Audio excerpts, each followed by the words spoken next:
그래서 내가 형통할 때 말하기를 영원히 흔들리지 아니하리라. 자기의 신앙을 그렇게 표현합니다. 그런데 거기서 끝난 게 아니라 그 다음에 또 자기에게 위기가 찾아온 거예요. 여호와여 주의 은혜로 나를 산같이 굳게 세우셨더니 갑자기 주의 얼굴을 가리시면 내가 근심하였나이다. 다윗의 신앙의 위기가 어떠한 분야인지 어떠한 일들인지 시적인 표현이기 때문에 알 수가 없습니다만, 그러나 이전과 비교할 수 없을 만큼 하나님 안에서 내가 확신하고 하나님 나를 산같이 굳게 세우셨는데 하나님이 주의 얼굴을 가리셨다. 하나님 나를 외면하신 것 같다. 나 혼자 있는 것 같다. 이 어려운 위기 속에 혼자 이것을 극복해 간다고 하는 사실이 두려움과 불안에 휩싸이게 됩니다. 다윗에게 찾아온 생각지 않은 위기, 여기서 끝날 것 같았는데 확신해서 끝나지 아니하고 흔들리지 아니할 것 같은데 또 위기가 찾아온 거예요. 얼마나 다윗의 마음이 쪼그라들면서 불안해하고 염려에 빠졌겠습니까? 이게 이제 위기 관리 능력이에요. 이 위기에서 다윗이 어떻게 극복합니까? 내가 간구하기를. 이제 다윗이 이 위기 속에서 하나님이 나를 외면하는 것 같은, 홀로 내버려둔, 그리고 혼자 이 위기 속에 처해져 있는 상황 속에서 그가 위기 극복 능력을 발휘하는데 그는 간구하는 겁니다. 하나님은 이 모든 것들에 있어서 주관자이시고, 그리고 하나님 앞에 내가 이 은혜를 구하기 위해서 나간다고 하는 사실을 깨우쳐야 됩니다. 종종 영화나 드라마를 보면, 우리가 생각해 보면 사극에서 조선왕조 500년 그러면 주인공은 왕입니다. 모든 역사의 기록도 왕을 중심으로 해서 기록이 됩니다. 근데 가끔 왕이 주인공이 아니라 평민이 주인공이 될 때가 있어요. 대장금, 또 동의보감의 허균, 왕이 아닌데 거기에 그 사람들이 주인공이면 왕은 신분은 높다 할지라도 그 드라마의, 그 영화의 조연이에요. 심지어는 그냥 얼굴 한번 스쳐 지나는 엑스트라일 수가 있어요. 우리가 늘 생각할 때 우리 인생에 있어서 주인공, 그것은 바로 나라고 하는 생각을 가질 때가 많이 있는 거죠. 어쩌면 우리가 그런 생각 속에서 살아갈 때가 많이 있습니다. 그럴 때마다 우리에게 위기가 찾아오는 거예요. 위기 극복은 나가 내 인생의 주인공이 아니라 나의 주님이 계시다고 하는 사실을 깨우치는 거예요. 그래서 간구하는 거예요. 간구는 나의 주인이 있다고 하는 사실이요, 다스리는 분이 있다고 하는 사실이요, 인도하시고 섭리하신 분이 계시다고 하는 믿음의 고백입니다. 위기 극복의 첫 번째는 바로 나의 주인 되시는 주님이요, 내가 주인공이 아니라 주님이 계시다고 하는 사실을 깨우치는 겁니다. 그래서 주의 은혜를 입는 거예요. 내게 은혜를 베푸소서, 나를 돕는 자가 되소서. 이때 내가 주인공이 아니라는 사실을 아는 거죠. 하나님이 다스리시는 분입니다. 나는 주의 어린 양입니다. 주의 손에 있는 주의 어린 양일 뿐입니다. 그래서 다윗은 신앙 고백을 시편 23편에 그렇게 하지 않습니까? 나는 여호와는 나의 목자시고 나는 기르시는 양이에요. 이거를 생각하고 하나님 앞에 기도하기 시작했다는 것은 바로 위기 극복의 첫 번째 단계라는 것입니다. 그럴 때 그는 은혜를 체험하는 거죠. 그렇게 기도할 뿐인데 그렇게 하나님을 시인하고 나의 주님이십니다, 나의 주인 되십니다, 주님이 나를 다스리십니다, 주의 뜻대로 인도하옵소서. 그럴 때 은혜를 체험하게 됩니다. 오늘 시편에서 다윗은 어떻게 하나님께서 베푸셨는지에 대해서 자세히 얘기하지 않았지만 체험했어요. 은혜를 체험했어요. 주께서 나의 슬픔이 변하여 내게 춤이 되게 하셨고 나의 베옷을 벗기고 기쁨으로 띠를 띄우시는 은혜의 자리에 이르렀다고 하는 사실을 고백합니다. 그럴 때 그는 신앙의 성숙, 교만에 나가지 않죠. 나는 흔들리지 아니하리라. 이런 확신이 자기 힘으로 자기 능력으로가 아닌 거예요. 그래서 이 위기를 극복하고 그는 신앙의 성숙의 자리로 나갑니다. 오늘 본문 속에서 찾아볼 수 있는 것은 찬송하는 것이죠. 내가 나 된 것은 하나님의 은혜입니다. 내가 이 위기를 극복했기 때문에 여기까지 온 거예요. 우리 인생에 있어서도 수많은 위기들을 극복했기 때문에 여기까지 온 겁니다. 어쩌면 우리 인생의 과제는 생존이에요. 어떻게 내가 살아남느냐라는 겁니다. 우리 인생에도 그렇지만 우리 영혼도 하나님 앞에 설 때까지 살아남는 거예요. 좁은 길을 걷고 협잡한 길을 가더라도 살아남는 거예요. 우리는 나그네가 아니라 순례자인 것이죠. 주 앞에 가는 날까지 살아있어야 됩니다. 내 영혼이 살아있어야 됩니다.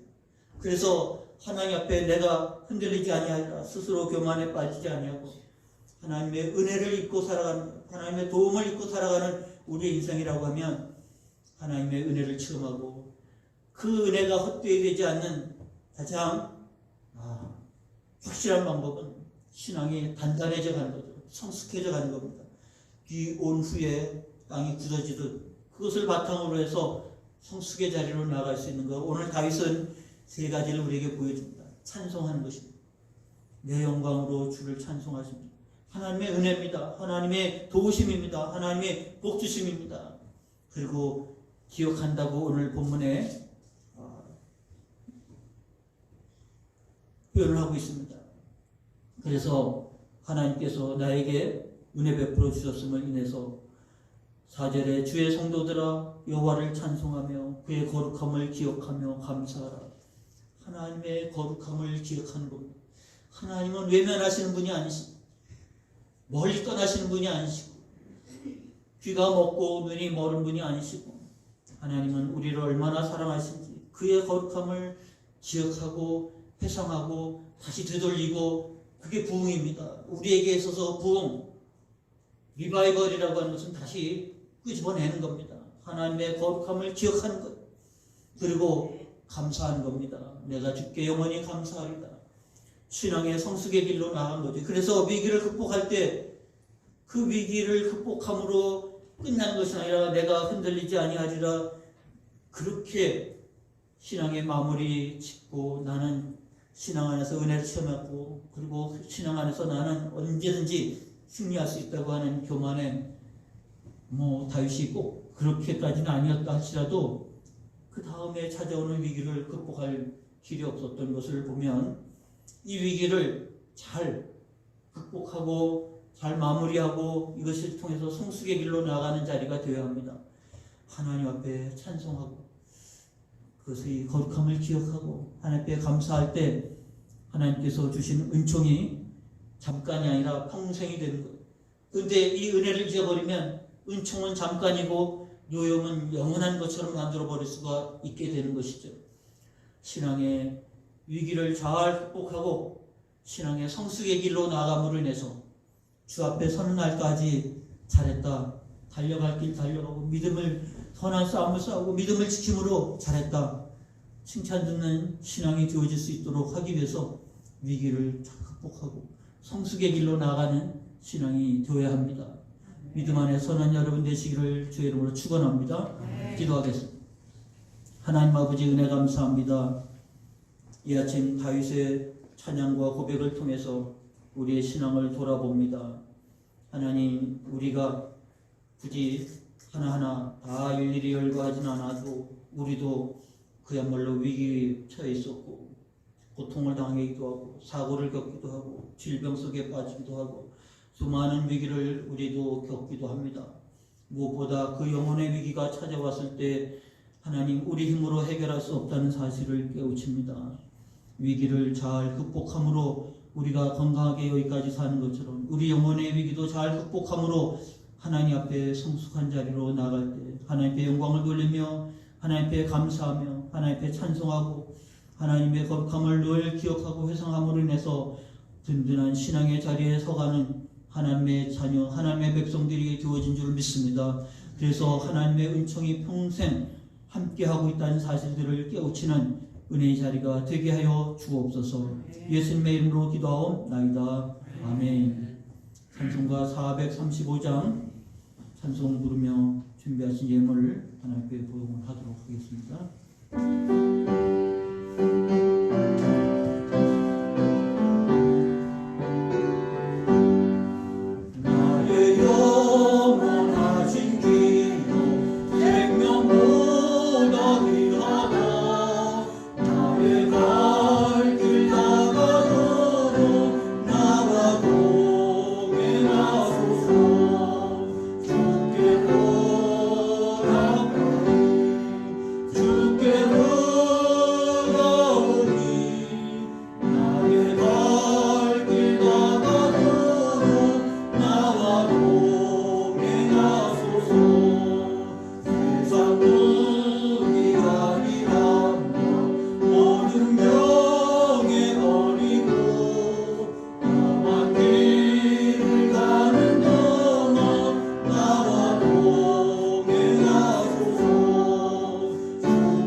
재물을 봉헌하는 시간 같습니다.